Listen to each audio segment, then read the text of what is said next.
एक महाराज जी 2-3 प्रश्न है। चलिए 2-3 प्रश्न है कि हैं? लाखों लोग आपको सुन रहे हैं, देख रहे हैं। जी जी जी। आप जगत गुरु हैं।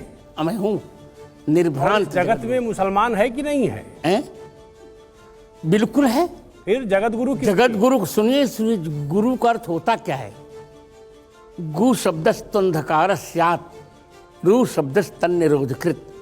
हृदय की कुंठा को जो मिटा दे वही जगत गुरु है। तो मेरे वक्तव्य से मुसलमानों को भी हृदय की कुंठा मिटा लेनी चाहिए।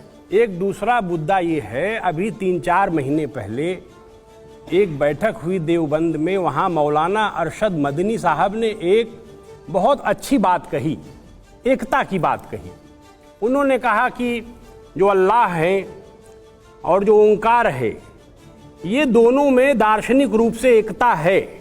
इस पर आप क्या कहना चाहते हैं? मैं सुनना चाहता हूँ, समझना चाहता हूँ, क्योंकि मंच पर विवाद खड़ा हो गया। मैं तो ये नहीं कहना चाहता, मैं यही कह रहा हूँ कि ओंकार शब्द शास्त्रीय है। अब अल्लाह शब्द उनका कहाँ से शास्त्रीय हो तो वो जाने। अच्छा, ओंकार बड़े कि राम बड़े? दोनों एक। राम का पर्यायवाची ओंकार, ओंकार का पर्यायवाची राम। महाराज जी बस रुक जाइए। निराकार ओंकार मूलम तुरीयम। आप मुझे बोलने देंगे तो मैं बताऊं। अब प्रश्न तो आप सुन लेंगे तब ना। मैंने सुन लिया। नहीं, अभी कहाँ सुना? मैंने सुन लिया भाई। निराकार किया मैंने भी प्रश्न। आप निराकार ओंकार मूलम तुरीयम, दोनों एक कैसे हो जाएगा? राम साकार है, ओंकार निराकार है। पहले आप या झगड़ा कर लें या सुन। नहीं आचार्य जी आप बताइए। आपके चरणों में प्रणाम। नहीं पहले आप सुनिए। आप सुनिए। आप निराकार ओंकार मूलम तुरीयम, यह रामचरितमानस के उत्तरकांड के 108वें दोहे का 3रा श्लोक है। निराकार का अर्थ होता क्या है? राकेश जी पहले संस्कृत पढ़ के आइए। जहाँ निषेध होता है वहाँ अ लगता है या तो अन लगता है। जैसे न उचित को अनुचित कहते हैं। क्या आपने न उचित को निरुचित कभी सुना है क्या? यदि सुना हो तो बताइए। न उचित को निरुचित सुना है आपने? कि न आवश्यक को निरावश्यक सुना है आपने?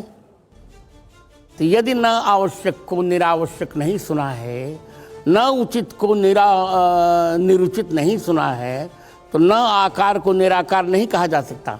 निराकार का अर्थ होता है निर्गताः आकाराः यस्मात्, जिनसे सभी आकार निकले हैं उसे निराकार कहते हैं। आपने मैं बहुत आत्मविश्वास से कर रहा हूँ राकेश जी, बहुत पढ़ा लिखा व्यक्ति हूँ मैं।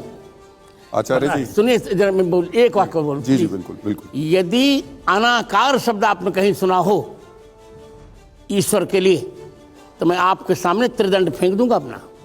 आचार्य जी आपने जितने अच्छे तरीके से बताया, सनातन धर्म की व्याख्या की, हिंदू राष्ट्र के बारे में बताया।